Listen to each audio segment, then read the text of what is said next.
gut resetting அப்படின்னா குடல் மீட்டமைப்பு. நம்ம குடல்ல நல்ல நுண்ணுயிரிகளும் இருக்கும், குட் பாக்டீரியாஸ்னு சொல்றோம். கெட்ட நுண்ணுயிரிகளும் இருக்கும், பேட் பாக்டீரியாஸ். பாக்டீரியாட்டிஸ்னு சொல்லக்கூடிய குட் பாக்டீரியா அதிகமா நம்ம ஒரு 85% இருக்கணும். பேட் பாக்டீரியான்னு சொல்லக்கூடிய ஃபெர்மிகல்ஸ் ரொம்ப கம்மியா 15% இருந்தா போதும். மைக்ரோபயோம் வந்து நல்லா இருக்குதுன்னு சொல்லலாம். நம்ம சாப்பிட்ட உணவுகள்லாம் நல்லா உட்கிரகிக்கப்படும், சத்துக்கள் எல்லாம் உடம்பால நல்லா உறிஞ்சப்படும். பிளஸ் வந்து நமக்கு நல்ல எனர்ஜி கிடைக்கும், மைண்டும் நமக்கு ரொம்ப காமா இருக்கும். இன்ஃபேக்ட் வந்து ஒரு தலைவலி இருக்காது, டென்ஷன் இருக்காது, பிபி ஏறாது, இந்த மாதிரி நிறைய விஷயங்கள் சொல்லிட்டே போலாம். ஆனா இங்க கட் டிஸ்பயாசிஸ்னு சொல்லக்கூடிய கெட்ட நுண்ணுயிரிகள் ஃபெர்மிகல்ஸ் ரொம்ப அதிகமாகவும் நல்ல நுண்ணுயிரிகள் பாக்டீரியாட்டிஸ் வந்து ரொம்ப கம்மியாகவும் சில பேருக்கு இருக்குது. அதுதான் பல பிரச்சனைகளை வந்து ஏற்படுத்துது. அதுக்கு காரணம் நம்மளுடைய உணவு பழக்க முறை. உணவு வந்து என்ன மாதிரி உணவு இருக்கணும் அப்படின்னா, நம்மளுடைய உணவு வந்து நியூட்ரிஷியஸ் ஃபுட்டா இருக்கணும், பேலன்ஸ்டு டயட்டா இருக்கணும், நேச்சரான உணவா இருக்கலாம். அதே நேரம் இந்த கட் டிஸ்பயாசிஸ் சொல்லக்கூடிய இந்த கெட்ட நுண்ணுயிரிகளை அதிகப்படுத்துற உணவுகள் என்ன அப்படின்னா, சுகர் ரொம்ப கலந்து செஞ்ச பொருட்களா இருக்கலாம், ஜங்க் ஃபுட்டா இருக்கலாம், ப்ராசஸ்டு ஃபுட்டா இருக்கலாம், ஃபாஸ்ட் ஃபுட்டா இருக்கலாம், ஆயில் ஃபுட்டு, எண்ணெயில பொரிச்சது, இந்த மாதிரி சொல்லிட்டு போகலாம். மெயினா நான்வெஜ். இந்த மாதிரி உணவுகளை எப்பயாவது ஆசைக்கு கொஞ்சம் சாப்பிட்டுக்கலாம். அதே வந்து நம்ம அதிகமா சாப்பிடுறப்போ என்ன ஆகுது அப்படின்னா, நம்மளுடைய கட் டிஸ்பயாசிஸ் வந்து அங்க சீர்குலையுது. சோ அது நிறைய ப்ராப்ளம்ஸ் வந்து நமக்கு ஏற்படுத்துது.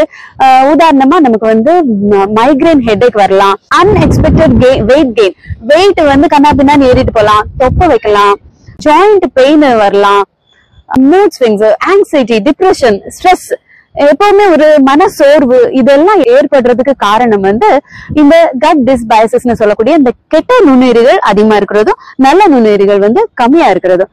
அப்ப இந்த நல்ல நுண்ணுயிரிகளை எப்படி இன்க்ரீஸ் பண்றது, கெட்ட நுண்ணுயிரிகளை எப்படி நம்ம டிக்ரீஸ் பண்றது அப்படின்னா, அதுக்குதான் 10x ஹெல்த் கம்யூனிட்டி மூலமா கட் ரீசெட்டிங் ப்ரோக்ராம் நிறைய பேர் கலந்துக்கிட்டு அவங்க சொன்ன விஷயம் என்னன்னா, இப்போ நெஞ்செரிச்சல் இல்ல, டைஜஷன் நல்லா இருக்குது, வயிறு வந்து ஒரு மாதிரி உப்பசமா வெயிட்டா இருந்த மாதிரி நான் ஃபீல் பண்ணல, ஐ ஃபீல் வெரி லைட்னு சொல்றாங்க. ரொம்ப நாளாவே வந்து தூங்காம இருந்தவங்க, எனக்கு சரியா தூக்கம் வராது, அது மனசோர்வா இருக்கலாம், உடல் வலியினால இருக்கலாம், ஏதோ ஒரு காரணத்தினால தூக்கம் இல்லாம இருந்தேன், இப்ப எனக்கு வந்து நல்ல ஐ கெட் குட் ஸ்லீப்னு நிறைய பேர் வந்து நம்மளுடைய டெஸ்டிமோனியல்ஸ்ல வந்து சொல்லியிருக்காங்க.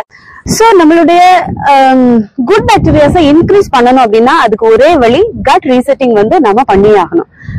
கட் ரீசெட்டிங்கோட மார்னிங் நியூட்ரிஷனே நம்ம எடுத்துக்கிறப்போ என்ன ஆகுது அப்படின்னா, நமக்கு ஃபுல் டே எனர்ஜி கிடைக்குது. நம்மளுடைய கட் ஹெல்த்தை மெயின்டைன் பண்றதுக்கும் மார்னிங் நியூட்ரிஷன் வந்து ரொம்ப சப்போர்ட்டிவா இருக்குது. இம்யூனிட்டி லெவல வந்து பூஸ்ட் பண்றதுக்கு மார்னிங் நியூட்ரிஷன் சப்போர்ட்டிவா இருக்குது. பிளட்ல சுகர் லெவல வந்து கண்ட்ரோல் பண்றதுக்கு மார்னிங் நியூட்ரிஷன் ரொம்ப எசென்சியல். அது மட்டும் இல்லாம பிபியை கண்ட்ரோல் பண்றதுக்கு நம்மளுடைய செல்ஸுக்கு, நம்மளுடைய பார்ட்ஸுக்கு, நம்மளுடைய நர்வ்ஸுக்கு, நம்மளுடைய ஹோல் பாடிக்கும் கொடுக்க வேண்டிய நியூட்ரிஷனை ஒழுங்கா கொடுத்துட்டாலே பாதி பிரச்சனை இல்லை.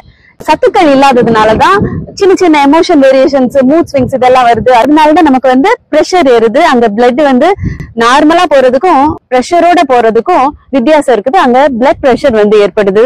சோ பிபியை கண்ட்ரோல் பண்றதுக்கும் நம்மளுடைய மார்னிங் நியூட்ரிஷன் வந்து ரொம்ப எசென்சியல். பிளஸ் நம்மளுடைய மைண்ட் வந்து ரொம்ப காம் ஆகுது, நமக்கு நல்ல குட் ஸ்லீப் கிடைக்குது. ஸ்லீப்பிங் வந்து ஒரு குவாலிட்டி ஸ்லீப்பா இருக்குது. எவ்வளவு நேரம் தூங்குறோம்ன்றது முக்கியம் இல்ல, நம்ம தூங்குற நேரம் நிம்மதியா தூங்குறோமா, டயர்ட் இல்லாம தூங்குறோமா, ஒரு மனசுல குழப்பம் இல்லாம தூங்குறோமான்றது ரொம்ப முக்கியம். அதே மாதிரி நம்மளுடைய யூத்ஃபுல் அப்பியரன்ஸ், ஒரு இளமை தோற்றத்துக்கும் மார்னிங் நியூட்ரிஷன் ரொம்ப ரொம்ப சப்போர்ட்டிவா இருக்குது. பெண்களுக்கு வந்து மெனோபாஸ் டைம்ல அந்த ஹார்மோன்ஸ் எல்லாம் பேலன்ஸ்டா செக்ரேட் பண்றதுக்கும், அவங்களுடைய மூட் ஸ்விங்ஸ் ஆகாம அவங்கள எமோஷனல்ல வந்து ஹேண்டில் பண்றதுக்கும், செட்டில்டின்னு சொல்லக்கூடிய ஒரு திருப்தி, ஃபுட் கிரேவிங்ஸ், எதையும் பார்த்தாலும் சாப்பிடணும்னு தோணாது. ஏன்னா நாம கொடுக்க வேண்டிய சத்துக்களை வந்து அதிகமா கொடுத்தாச்சு. அதனால கண்டதே நம்ம சாப்பிட போறது இல்ல. பெல்லி ஃபேட் உங்களுக்கு வந்து டிக்ரீஸ் ஆகுது. மொத்தத்துல மார்னிங் நியூட்ரிஷன் நம்மளுடைய ஃபுல் டே எனர்ஜிக்கும் ஒரு ஹெல்தி ஏஜிங்க்கும் ரொம்ப நமக்கு வந்து சப்போர்ட்டிவா இருக்குது. பெரியவங்க, வயசானவங்க எல்லாம் அவங்களுடைய கடைசி காலத்துல அவங்க உயிர் பிரியறதுக்கு முன்னாடி என்ன மாதிரி டிசீஸ்னால அவதிப்படுறாங்க. டிசீஸ் மட்டும் இல்ல, ஹாஸ்பிட்டாலிட்டி, அதுக்கு ஏகப்பட்ட செலவு, பணம் அவ்வளவு செலவழிச்சும் அந்த உயிரை மீட்ட முடியுதானா இல்ல, ரொம்ப ஒரு மோசமான ஒரு சிச்சுவேஷனா இருக்குது. ஹெல்த் வந்து நாம நல்லா பாத்துக்கிட்டோம் அப்படின்னா நாம முடிவு பண்ணணும். நம்மளுடைய ஹெல்த், பாடி ஹெல்த் நல்லா இருக்கிறப்போ நம்மளுடைய மைண்ட் ஹெல்த்தா இருக்குது. நாமள பத்திரமா பாத்துக்கிறது மட்டும் இல்லாம நம்மளால முடிஞ்ச உதவிய மத்தவங்களுக்கு செய்யறது மூலமா அமையறதுனால we can lead a happy, healthy life.